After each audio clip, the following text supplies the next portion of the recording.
Oh, hi there. It's August 17th. I'm Ezra Levant, and you're watching Battleground.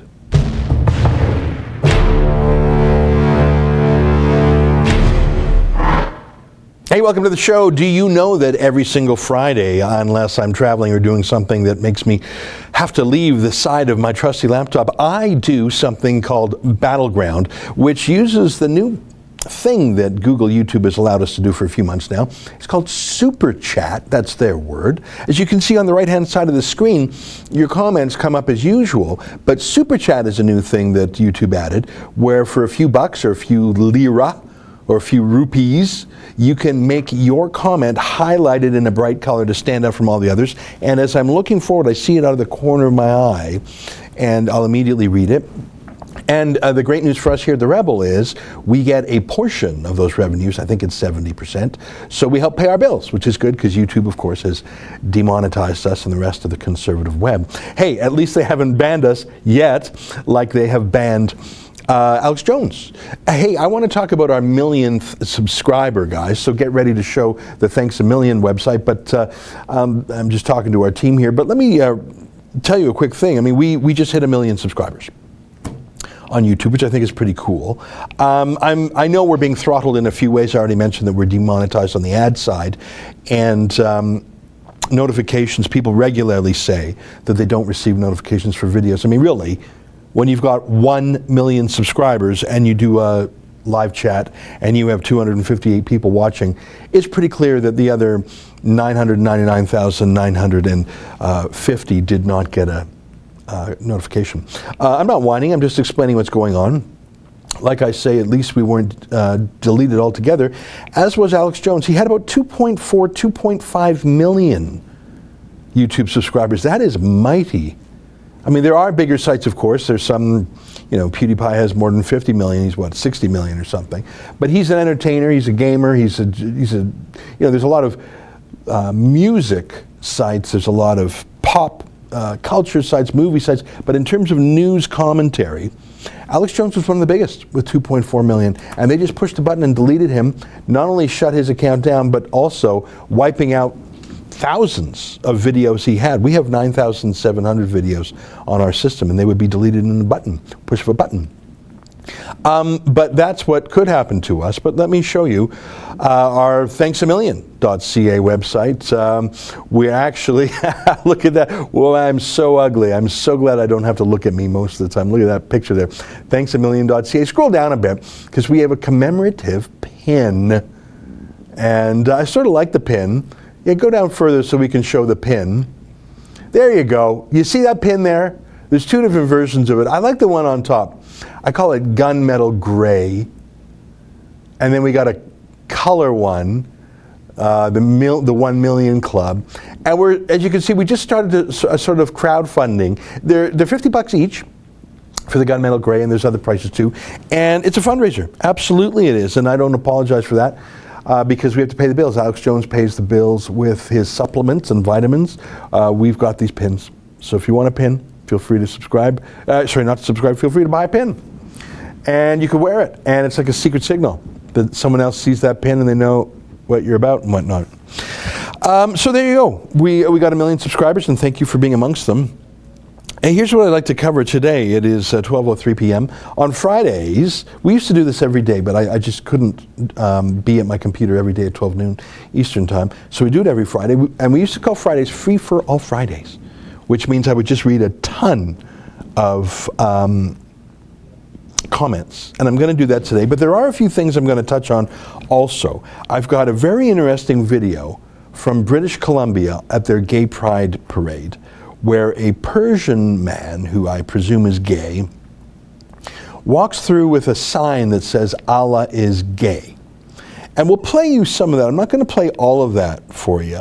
Why don't we get it ready? I want to play it, let's cut it in half because it's a little long, but I want to play the second half where he encounters people who say you can't do that. And so let's get that ready to show. That's Armin Navabi. He's obviously not a practicing Muslim. I don't think he is. I think he's an atheist. But maybe he's just a liberal Muslim. I don't know. I don't know if other Muslims would regard him as Muslim, but there's some interesting moments there. I want to show you that video because it's interesting.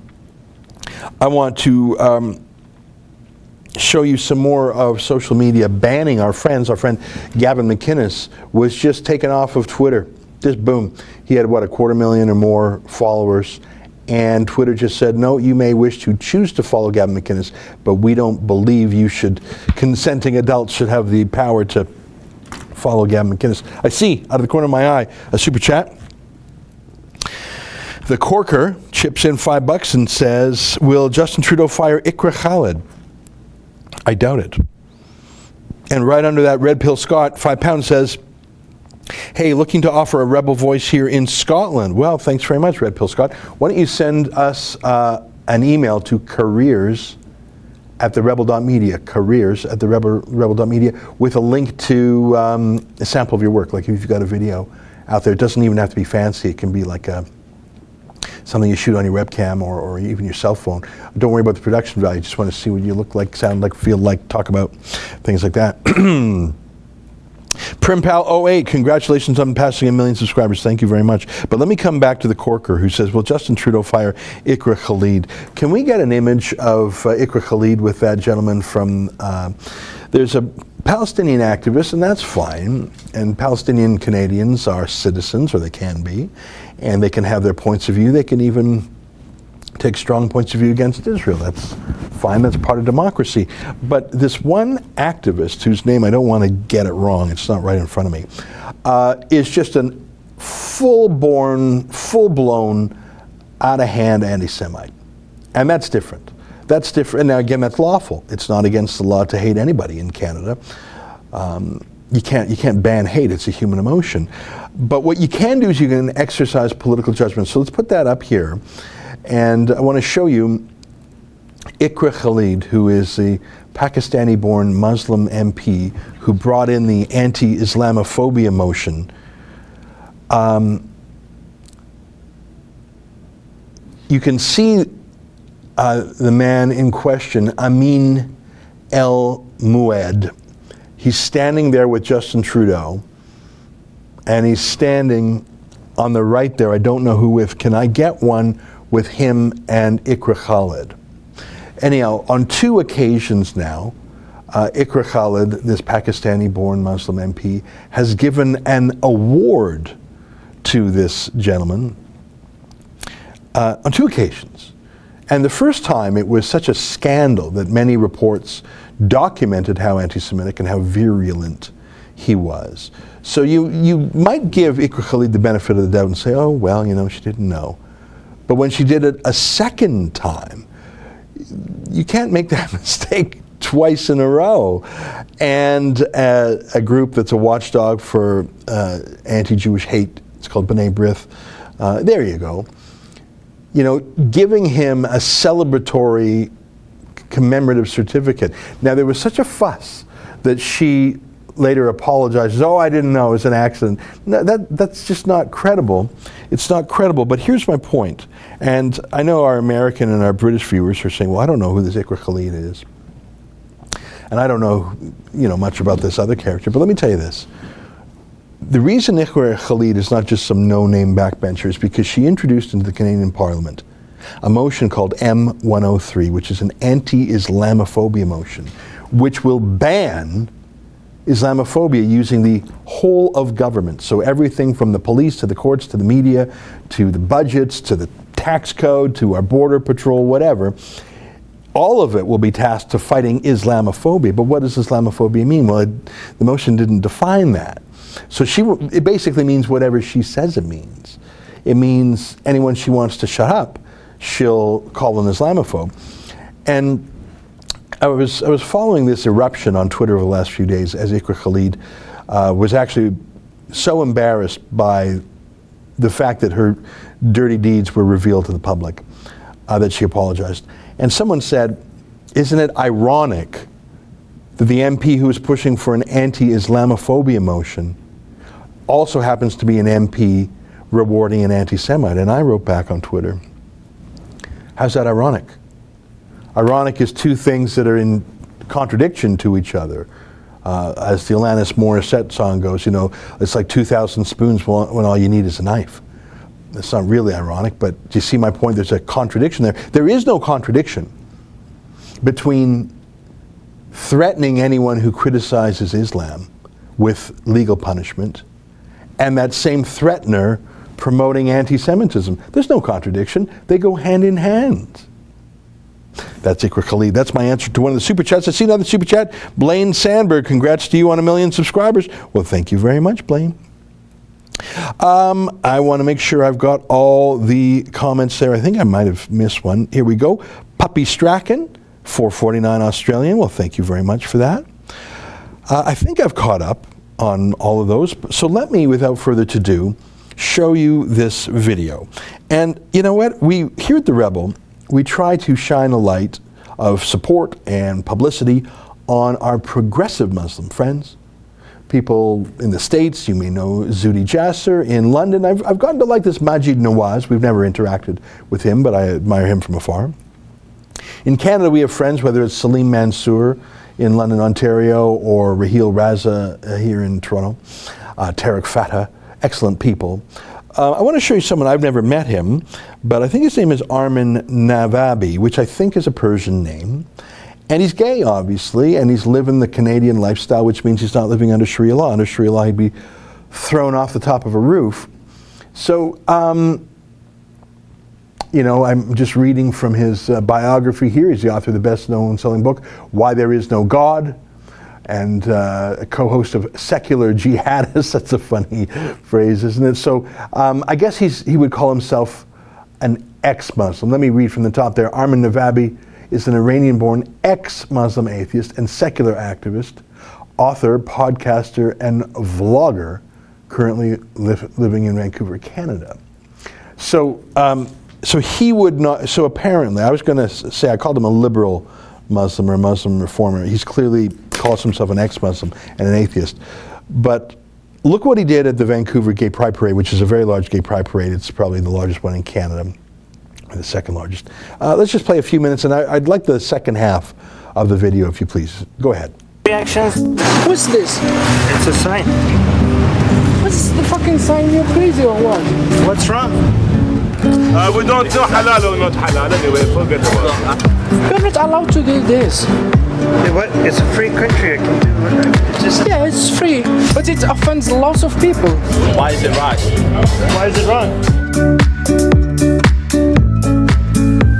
I think he is the bravest person here. It's a bold statement. This seems like a very simple thing to do here, and it is. There's not that much consequences for us saying something like this, Allah is gay here. But this is punishable by death in many countries. We just want to show to them, if they're watching, that there are places where you could get away with saying stuff like this, and nothing can happen to you. And give them hope. Give them hope that if we can get away without a death penalty or imprisonment in a country like this, and not only be free to say it, we could show you how much positive support we got from people.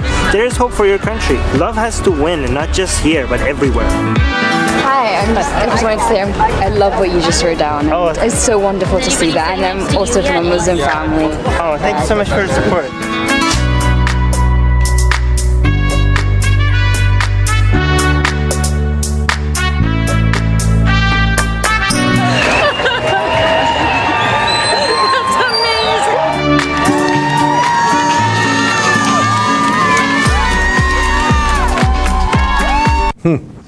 That is an interesting story. You know what? I was unsure if he called himself officially an atheist, and I see now that he does. I thought it was interesting that there were a couple of Muslim men, of course men are the enforcers of religious modesty in theocracies like Saudi Arabia and Iran. You can imagine if they would say that in Canada, in Vancouver, which is a liberal city, and obviously in the precincts of a gay pride parade, what they would say perhaps in their mosque or to women. So that shows that even in Canada, you have some strains of that. What was interesting to me was listening to Navabi. I think he was doing it as a test. I don't think he actually believes Allah is gay. I don't think anyone does. He was just doing it as a test to show, as he said, people in the Muslim world that there is perhaps hope that things can change.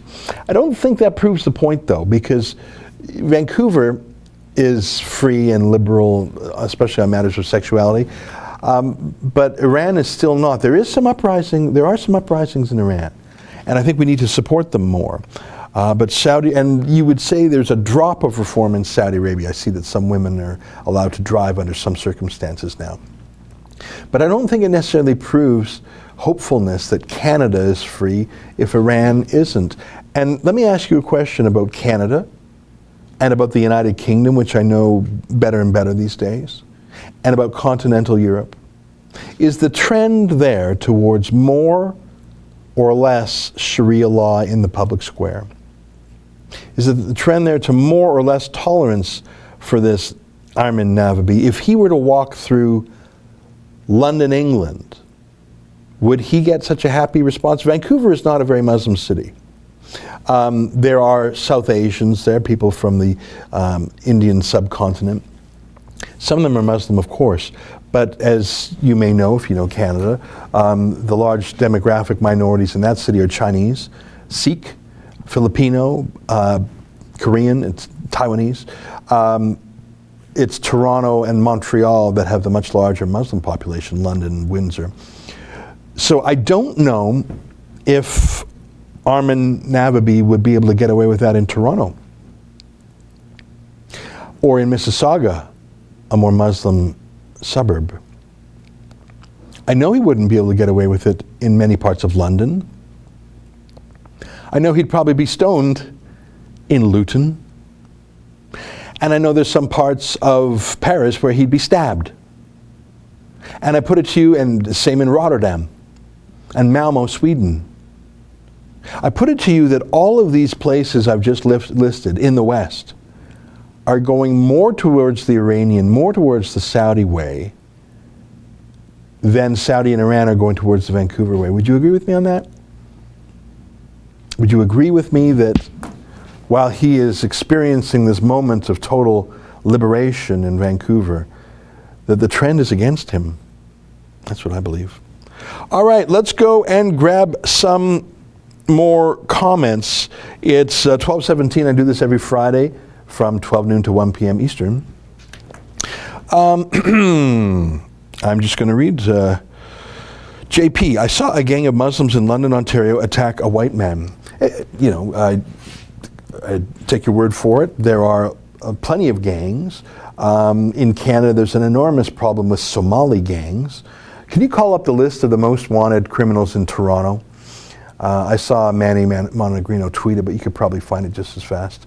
It was sort of a startling picture. If you look at the most wanted criminals in Toronto, they have one thing in common, and they're not the Irish. They're not, here we go, Ubaid Said, Akil White, Ibrahim Mohammed, Shaquan McLean, Abdul Qadir Handul, Mehmet Akert. They're not all Muslim. I'd say they're 50 to 60% Muslim. Alas Warsami, Mohammed Kalam Kamudin, Hussein Gojani. It's not 100% Muslim. It absolutely isn't. And there's a white guy at the bottom, Dennis Melvin Howe, and a woman named Rosaline Wallace. They're on the list, as you can see. They've been wanted for homicides in the 1980s. But if you scroll up, you can see the demographic change in the great city of Toronto.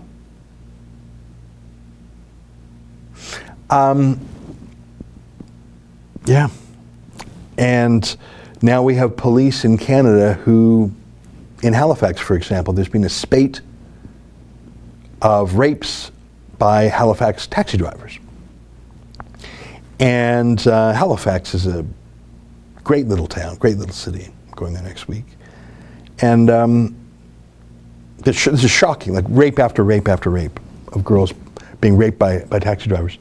And for the first few times, they reported the identity of the taxi drivers. Sometimes if he got away, the girl would say it was someone with a Middle Eastern accent and darker skin and an Arab accent or a Muslim accent. But after a while they stopped describing the men. I remember one hilarious and sad instance where they were just described as having an accent. Now if you describe someone as having an accent, I suppose you told me something more than I knew before. You can rule out a native-born Canadian. But who do you rule in? Now, the girl who was raped obviously heard the accent, and she probably could identify it. But when you just say an accent, was it an Italian accent? Was it a Yiddish accent maybe? Was it a Jamaican accent? There's so many different, was it a Cockney accent? Oi mate, was it a down under accent? Was it a Chinese? I mean, you're really not saying, yeah, police say the attackers are men, mostly with dark hair and aged between 30 and 50. Most spoke with an accent, and many had mustache. Okay, dark hair. So you told me what the dark hair is. What's the skin color? And what accents? What sexual assault allegations in Halifax taxis spark warnings. Oh, this is a gorgeous, so scroll down, I remember this story. The warnings are, hey girls, here's where to sit in a taxi. So look at that, 12 sexual assault complaints against taxi drivers in recent years. Keep scrolling down. Keep scrolling. If this is 7 of 14 cases, police have identified suspects. Keep going down. Keep going down. They're Muslim. I'm sorry, why can we not say that? I think if you go down, keep going down until I get to the police advice. Down, down, down, down, down, down, down, down, down. Keep going. What can I do? Police have offered these safety tips. Hey guys, sit in the back seat on the right-hand side so you're far from the driver and near the curb.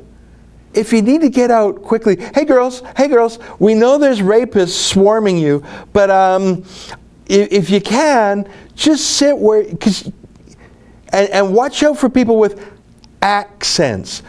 What, like a Newfoundland accent? Is it a Quebec accent? Hey girls, keep your phone in your hand or nearby, girls. You'll be fine, dear. They're more afraid of being called racist than they are afraid of rapists. By the way, I mean, I've done a lot of stories on these taxi rapes in Halifax. When they find the man and they charge him, they don't necessarily pull his taxi license. They let him keep picking up more girls. What do you think of that?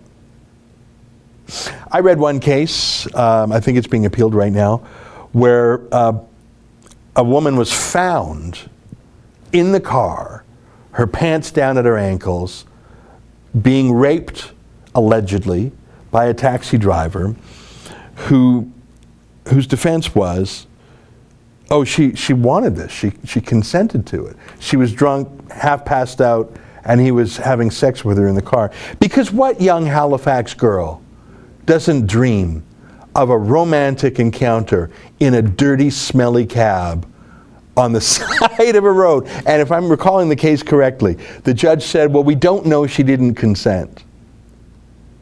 Because the judges would rather tolerate rapists than racists. And that's how you got yourself Rotherham. Well, it's coming to Canada. It's coming to Canada. Sorry to say it, folks. LNLGHT and Nell Lighton, $2 says in London stand he would have been acid attacked. You're exactly right. Lulu Bobs, Ezra, have you heard of Thomas Quiggin? I just bought his book, The Danger of Political Islam in Canada. Have you ever had him on your show? No, I haven't had him on my show. I see his work here and there. I noticed he just got published on the Gatestone Institute. I would like to read his work some more, and I would be open to having him on the show, of course. I just want to get to know him and his work a little bit better.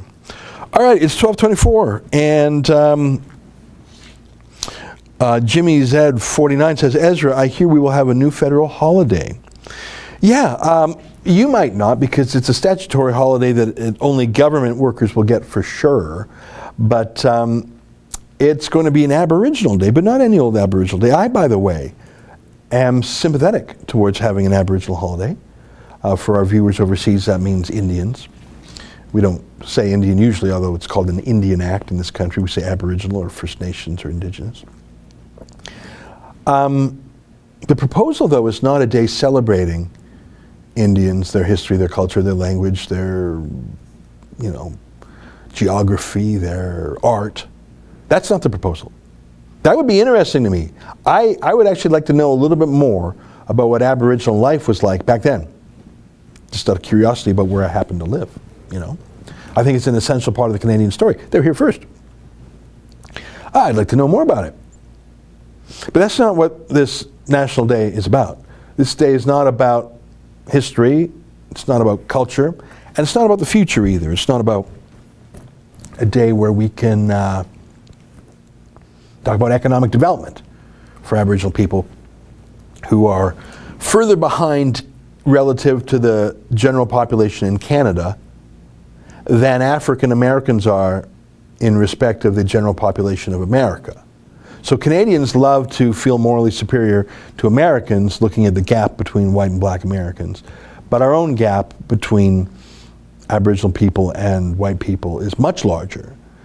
But we do something very strategic that they don't do in the States. See, in the States, the social and economic and crime dysfunction that they have to deal with, it's right in the inner cities most of the time.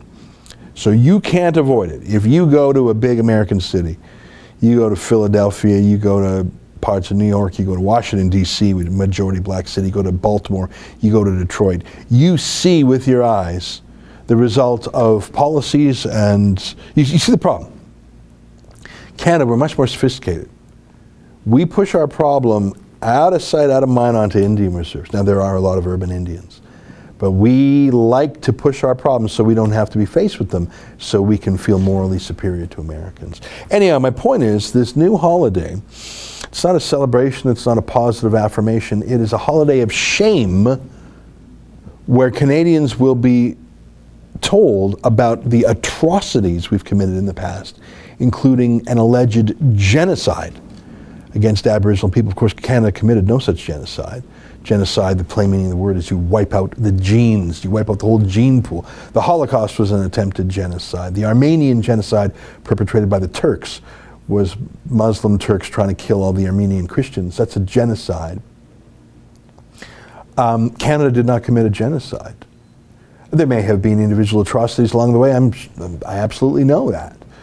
By the way, there was wars between the British, the French, and Aboriginals on the other side all the time. In fact, Indian bands, Indian tribes, sometimes were allies of this or that European army. So of course there were atrocities on all sides, by the way. But why on earth would you make a national holiday entrenching, repeating, obsessing over failures or negativity instead of celebrating, hoping, promoting? Isn't that what most holidays are about? I think they should be. I see a couple more super chats have come in. Idowanovas Osarian says, speaking of criminal activities in Toronto, do you have any thoughts and comments regarding David Menzies' recent missions on a local Toronto City Councillor's cockroach comment controversy? Yes, I do.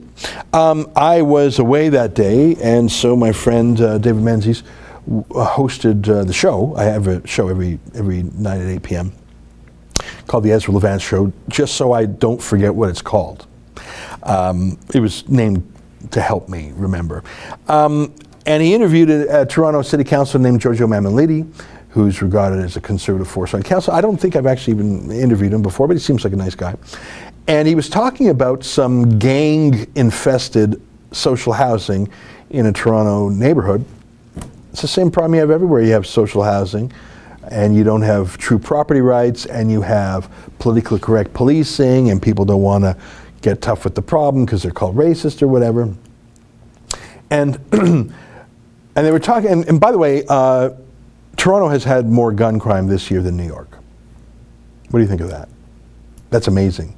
Especially considering we've banned guns. I don't know why the criminals, maybe we just need to double ban them or triple ban them, and if that doesn't work, we're going to keep banning guns until the criminals get the message. Anyways, so Mammoliti was talking about how when you go to some of these parts and ride along with the cops, they make you wear bulletproof vests or stab-proof vests because it's so dangerous. It's a fact. And there was one passage. Can we call up the passage? Can we call that up? I want to play it. And I want to go about a minute before he says cockroaches, because I want to prove, because he asked a good question, that Mammoliti was not calling the inhabitants of these social housing projects cockroaches. Of course not. He was calling the gangs that infest these places cockroaches. And the media party has run with this, but it's all on tape. It's like they cut off the tape right before he said the words so they could lie about it. It reminds me of when Donald Trump called the brutal satanic gang MS-13, when he called them animals. And the media said, you just called immigrants animals. Yeah, no, he was calling this murderous gang. Tattoos on their faces, they literally ritually kill people, they literally are Satanists. He was calling them animals, and the media said, no, he called immigrants animals. They're doing the exact same thing to Giorgio Mammoliti. We're going to call up the clip and we'll play it from, they just give me a signal when it's ready. And I'll play it for you to show the lie there. I want to show that because I know that's a Toronto-centric question, but the lesson is more ubiquitous than that. The lesson is you just can't trust a word the mainstream media has to say. Tom Youngjohn, $2 says, you saying Canadians aren't morally superior. Canadians are morally superior than other countries and some other countries. We were talking about that at the top. We're better than some cultures.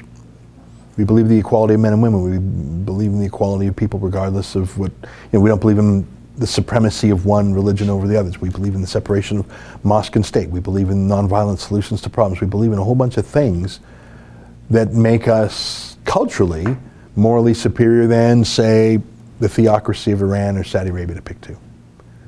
That doesn't mean every individual Canadian is morally superior than any individual in those countries. In fact, often those individuals in those countries are the victims of their immoral culture, their immoral government, the gangs, the theocracy. So I'm not going to say that any individual Canadian is morally superior than any random person from any other country, no. But the way we've arranged our affairs collectively is.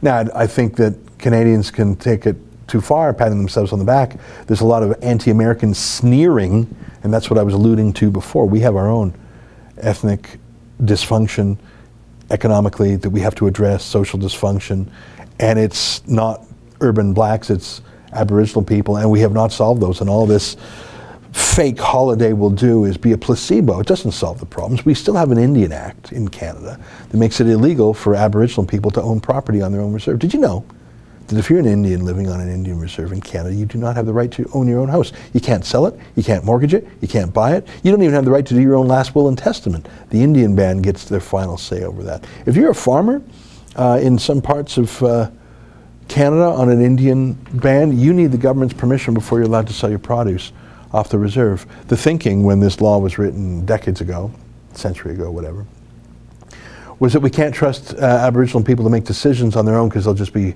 hornswoggled by some unscrupulous trader. So we have to protect them as if they're children. That law is still on the books while we're talking about bringing in a new holiday. How about fix that law first? Are we ready with the Giorgio Mammoliti clip? No. All right, let's abandon that. We missed the moment. Have I missed any super chats? Let me ask you that. Have any super chat? No, I think I've got them all. All right, it is 12:33. We're halfway down the show. Let's keep going. I'm going to read some comments. I'm just going to read some regular comments. If you want to put some super chats on there, I'll see those right away. Shane McSee, is Ezra also Jewish? Yes, I am. Steve Garay, if he's Iranian, he's obviously he's now secular, a Shia Muslim, not Sunni. This also means, according to their code, that he can now be assassinated by any Muslim. Good troll, brave. Well, that's the thing, is that the punishment for apostasy in Islam is death. Apostasy is when you quit a religion. You're not allowed to quit. Focus on Yahweh chips in $5 Canadian. Thank you very much. If you have a question you'd like to put to me, feel free, and I'll make sure to keep an eye peeled for it. Fast Hines 039 says forest fires turning day to night in central BC. Yeah, I saw that. That looks very ominous. the forest fires there, and I hope everybody stays safe.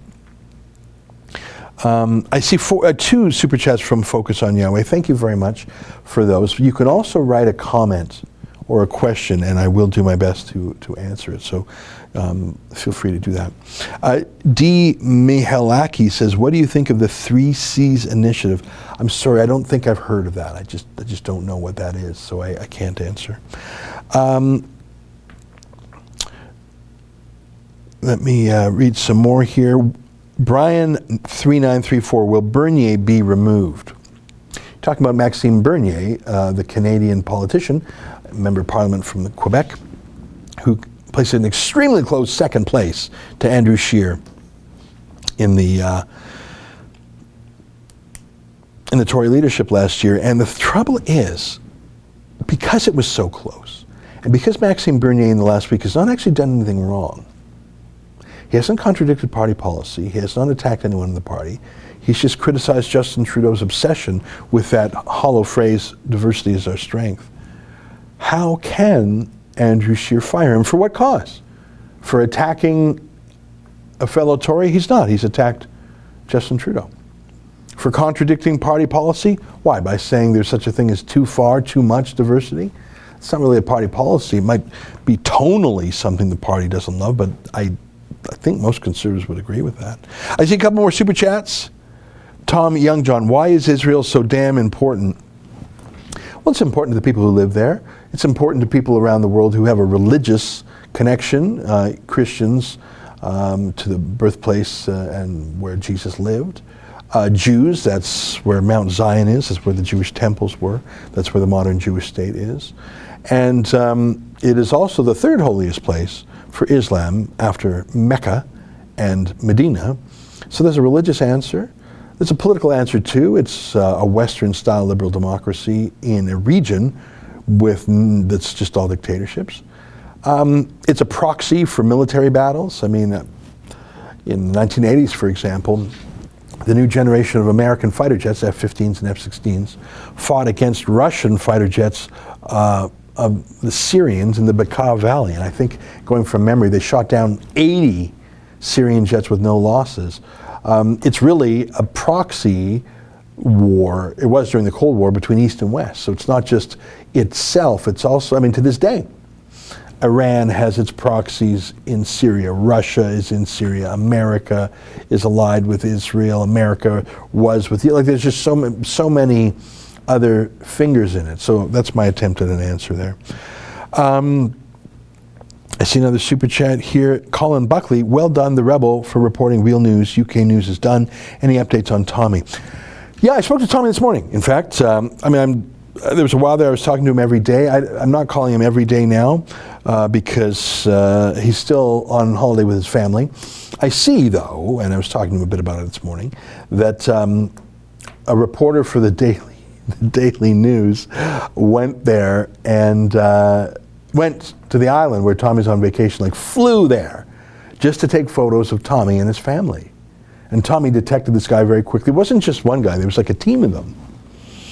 And Tommy accosted the guy and said, why are you endangering my family?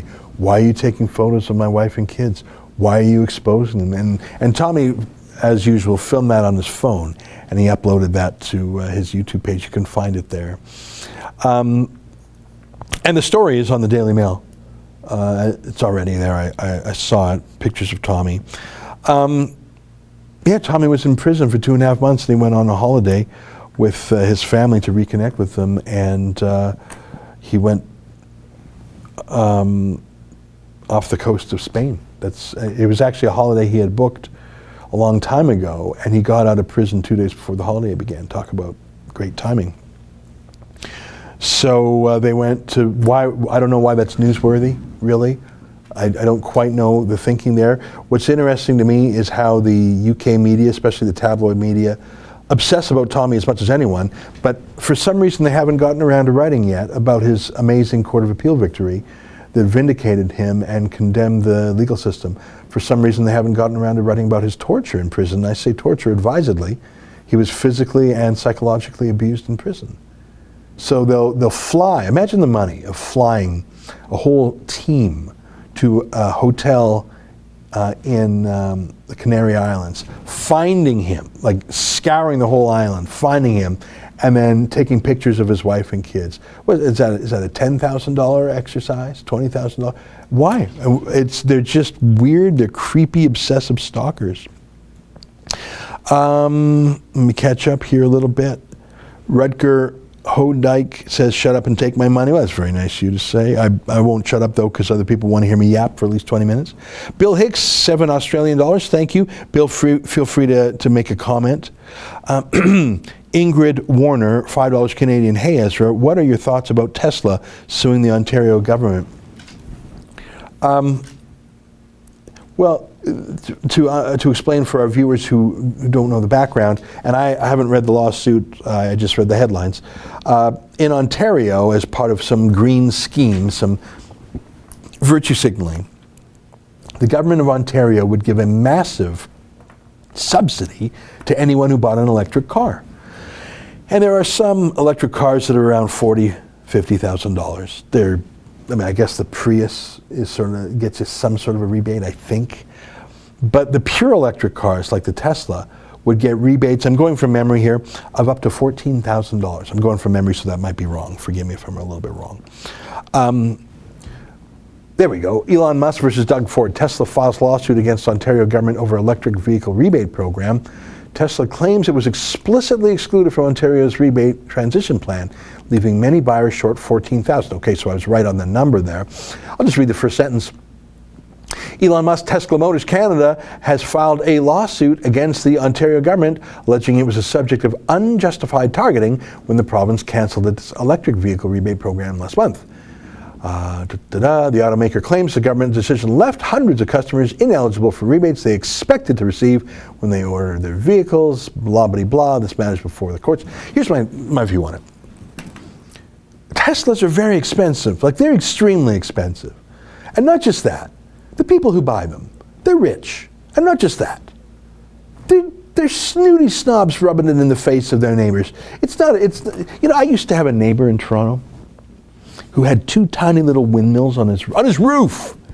They were so lame because that's not going to power anything. And every morning when I would take my kids, get them in the car and go to school, I'd say, "Kids, look at those windmills. Are they spinning or no?" Every morning, because I would see these stupid windmills. And most of the time they weren't, and I would always show my kids that, because the point is, it's just a virtue signal. This guy with the windmills also had solar panels. It's snowy, it's cloudy. They were not designed to work. They were designed so everyone on the street would know that this guy was morally superior. He spent, I don't know, 50 grand, 100 grand or more on this whole roof thing that I know didn't work. And when it worked full tilt, it was probably only saving him a few dollars. It was not an economic investment. It was not an electrical investment. It was not a true investment of any sort other than in showing the neighborhood that he was better than us. Now, the Tesla could be cool. I've never driven one. It could be fun to drive. So there could be a non-virtue signaling reason to buy a Tesla. I'm skeptical. I think it's like being a vegan or on a gluten-free diet. I think that it's almost like a law. If you have a Tesla, you have to tell someone within the first 5 minutes of meeting them, or you break the first rule of the Tesla Club, which is, it's the opposite of Fight Club. First rule of the Fight Club, don't talk about Fight Club. First rule of the Tesla Club is, if you don't tell someone within 5 minutes you've got a Tesla, they take it back. So you've got these rich snobs who aren't saving any electricity, who are spending 80, 90, 100 grand on a Tesla, and they want Joe Lunchbucket on the assembly line to pay taxes to give them a $14,000 credit. Tell you what, virtue signal on your own money. That's the whole point. That's the whole point. Take your own money, and if you want to spend it on a vanity project to show your neighbors how better you are than them, don't expect them to pay for it. That's the rub. And I'm sure that I subsidize my neighbor's stupid windmills. I'm sure of it. Alan Ansel, I asked you a while back about making a rebel flag. I got a couple made up and I'm flying one. I'd like to send you one. Where would I send it? Well, that's very nice. A rebel flag. Can you guys Google our Eglinton Dufferin P.O. Box. You know, at the bottom of I think our address is on our website. It's at the Eglinton Dufferin Post Office. Can you find that and I put it up on the screen or something, or even, Alan, thank you very much, by the way. I don't know our mailing address offhand. It's a post, there it is. No, way at the bottom. There it is. Yeah. P.O. Box 61056, Eglinton Dufferin, RO. Toronto, Ontario. So thank you. Yes, please. I'd love to see a flag. That's great. Chicken Permission 105 says, the MSM and other leftists are afraid of you, not of who you are, but what you do, but of who you can be and what you're capable of. Well, thank you. That's a very hopeful way of phrasing things, and thank you for the $5. Sometimes we're very, very good, and sometimes we're not as good as we should be, and that's because we're flawed human beings, and we're amateurs, and we're sort of doing this, and it's like, a phrase, I remember when we launched The Rebel, literally one business day after the Sun News Network folded, talk about building an airplane as you're taxiing down the runway. I mean, we started with no money other than the severance that we got from the Sun. We started with no equipment. We started with nothing, and we just did it. And we're sort of been trying to catch up ever since. I mean, there's about 5 major things I would change at the Rebel if I could ever catch our breath. Improvements I would make, positions I would hire for if we had the dough. But I've been saying that for 3.5 years. If I have the dough, I'd do this. If I had the dough, I'd do that. But we just don't have the dough. Unlike, there's this fake news site called Press Progress. They're a branch plan of the NDP. There's other fake news sites out there. I mean, obviously, there's the government broadcaster fake news site called the CBC. Massive. They get $1.5 billion a year. There's other corporate site, Vox. I didn't know that Vox was partly owned. I think it's by NBC, who put in hundreds of millions of dollars. So we're sort of the opposite of that, aren't we? Like, we have to make our money in dribs and drabs. That's why we're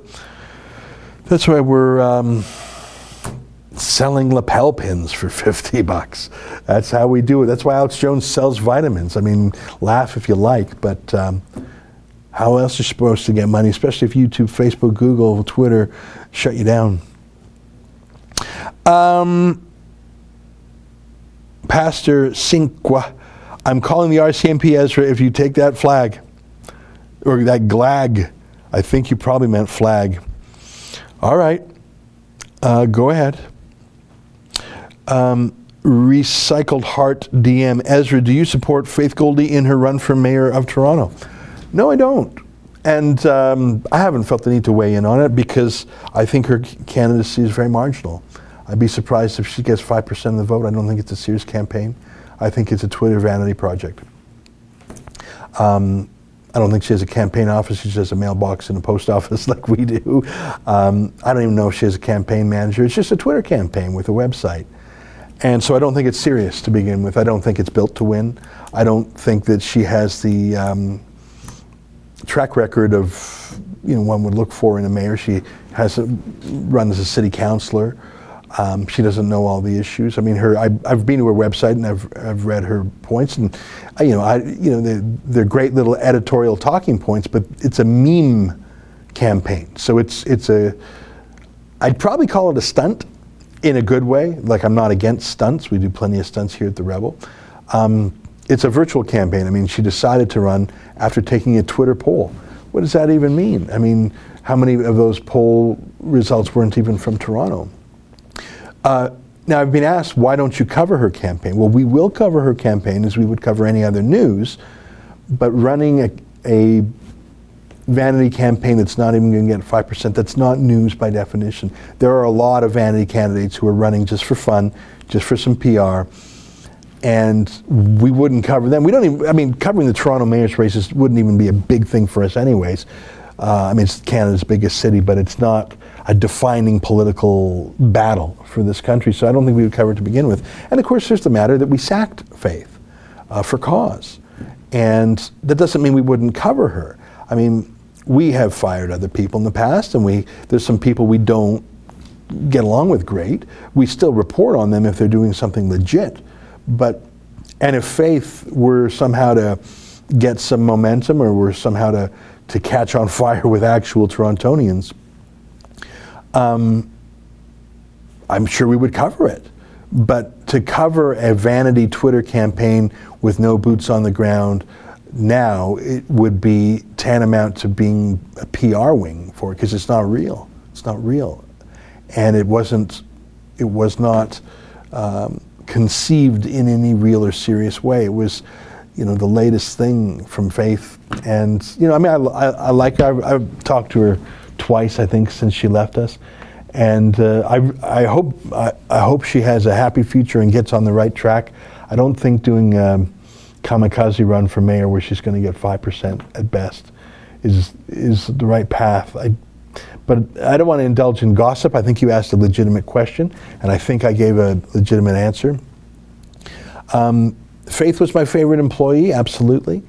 And she was a great reporter and a great team player here until at that last shocking moment where she went on a neo-Nazi broadcast, kept it secret from me for most of a week, told me only when it was about to be revealed in the national newspaper, and we just can't abide that. So we let her go for that. We fired her. I had hoped that she could amend and come back, but she doesn't want to. I wish her no ill will. We're not going to cover a vanity campaign that's going to get a few percent. And I don't even think she'd be a good mayor if she won, because she has no management skills, she has no experience. It would be like saying, Ezra, do you want to be prime minister? Well, maybe as a dream, but I'm not a cabinet minister. I've never been an MP. To take someone and put them in the top job is not right. We see what happens with Justin Trudeau, who actually had a term or two as an MP first. So it's a joke campaign, and what can I say? I'm gonna stop criticizing, because I don't mean to over criticize.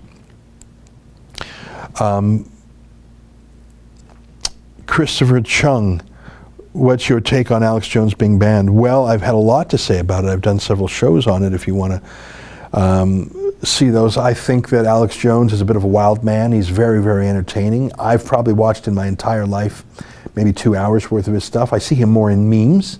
He's very memeable. He's very funny. He's got a lot of shtick. He's got a lot of sayings. He's got a style. He's got that gravelly voice.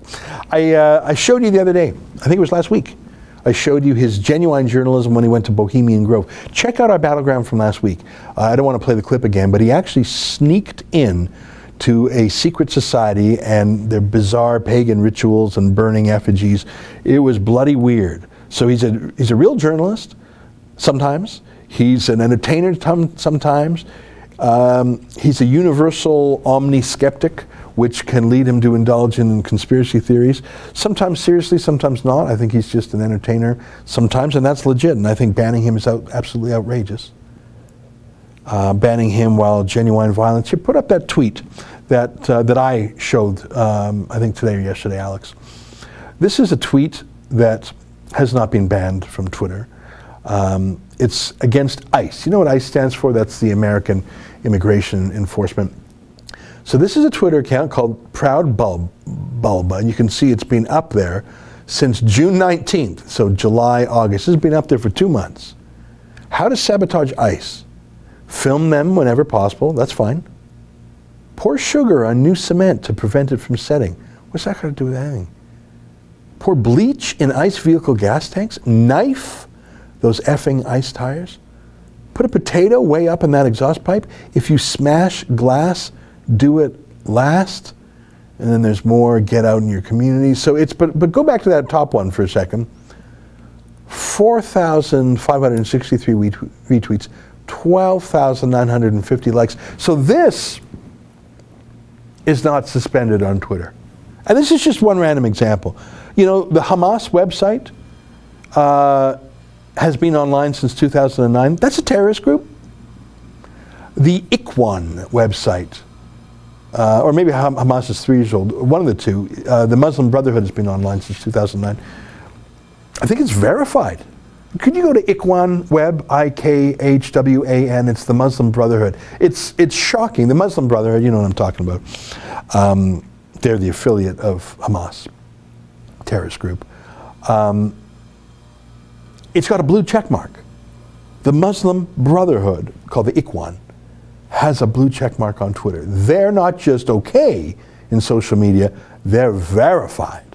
But Alex Jones tells some alien conspiracy joke, we must all delete him, all YouTube, Google, Facebook, Spotify, Apple, LinkedIn, Pinterest, all within 12 hours. He's been online for almost 20 years, and within 12 hours, all these company, individual, Ikhwan Web, that's the one. You see, they joined on May 2009. They're based in Cairo, so they say. They're actually illegal in Egypt. Official Twitter of the Muslim Brotherhood. Do you see that on the left there? Ikhwan Web. You see that blue check mark? They got 141,000 followers. This is not just the Muslim Brotherhood. This is verified. This has been up there for 9.5 years, almost, over 9 years. Isn't that amazing? Okay, I got to catch up. I got to catch up on my super chats. Holy cow, it's 12:55. Fraser McDurney, Ezra, check your mail on Monday. I sent you a present with your favorite saying. Oh, okay, thank you. I'll do that. V6, new Tommy Robinson channel video. Tommy Robinson destroys Daily Mail journalist. Yeah, that's what I was referring to. Tommy spotted this photographer snapping pictures of his family. Tom Youngjohn, $2. Ezra, you'd be so much better than Trudeau. Well, it's nice of you to say. And we all daydream about if I was Prime Minister, I'd do this. But I'm getting really serious. If you had to actually sit in that chair and make those decisions every day, could you do it? I've had a little bit of management experience in my life. I mean, the Rebel, we've got 30-odd staff or whatever, and I run a magazine. I used to run a magazine called The Western Standard. At our height, we had about 50 people, mainly in the call center. So I've run some things. I wouldn't say I'm, Warren Buffett or Donald Trump in terms of, but you just can't go from Twitter pundit to mayor of a major city. I'm sorry, you can't do that. It'll be a disaster. It's not even serious. Let me make sure I'm all caught up. I think I am. We still have 3 minutes. I'm not going to get into any other video clips or anything because there's only 3 minutes. I'll read some more, some tweets.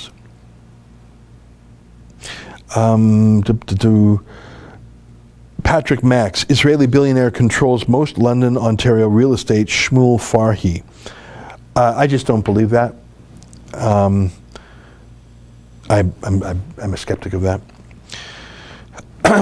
Theseus 9, pretty fair analysis of Alex Jones. Look, I like the guy vivace.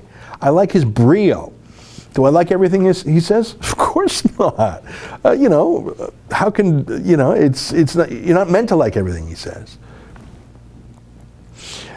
John Zealand, AJ is right about China and Google. Well, yeah, that's the thing. Isn't it funny? You got a conspiracy theorist, and they take him out through a conspiracy. And by that I mean Apple, Google, YouTube, Twitter, Facebook, LinkedIn, Pinterest, all on the same day within 12 hours. They all, at the same time, say, oh, he violated our terms of service. Yeah, it's enough to make a conspiracy theorist say, yeah, I may be paranoid, but they are out to get me. Gina Wonder Woman, Ezra, I will leave now because of what you said about vegans. I accept that, Gina. SS Mindfuhrer, the Jews are the main problem in this world. No, and it's so stupid, and I'm not surprised that you don't use your real name because that's apropos of nothing, that's stupid, and that's just an insult. Is hip. Godspeed, my friend. May the wind be at your back. Thank you. Aussie Bear. Canada needs Stephen Harper. Australia needs Tony Abbott. I'd agree with that. Yeah, I'd agree with both of those parts. Nigel, Ezra would be a good guest on BBC Question Time. Hey, when I was in the UK a couple weeks ago for Tommy's Appeal, I went on a couple of BBC shows. They're awful. I went on, oh boy, I've just forgotten their names. Eddie somebody, and I went on Nikki somebody. I love the names Eddie and Nikki. And they're just so bad. Like, I thought the Canadian media party was bad, and they're so much worse than Canada, and we're worse than America. The BBC is the worst broadcaster in the world that is not literally owned by a dictatorship. It's a state broadcaster, of course. But even RT, which is the state broadcaster, one of the state broadcasters for Vladimir Putin, at least it's interesting. At least it's flavorful. The BBC is so bad. It's so scoldy, so terrified of political incorrectness. It was unbelievable. Folks, we're out of time here. I've enjoyed the banter. I think Nikki Campbell, thanks. I see John Wake reminding me of some of the names. I enjoy. You can find those interviews online. I don't know what you think about them. I thought I gave as good as I got. We're out of time. I enjoyed this, and some personal talk. People always ask, I don't avoid the tough questions. I read some of the stupid anti-Semitism just to knock it down. You're asking me a tough question about faith. I don't think I revealed anything that was a private or confidential matter. I'm just giving you my honest talk about her Twitter campaign, and frankly, I wish her all the best, and a vanity campaign for mayor is not the best. Folks, that's it for now. Until our show tonight at 8 p.m. On behalf of all of us here at Rebel World Headquarters, thanks for joining us. Goodbye, and keep fighting for freedom.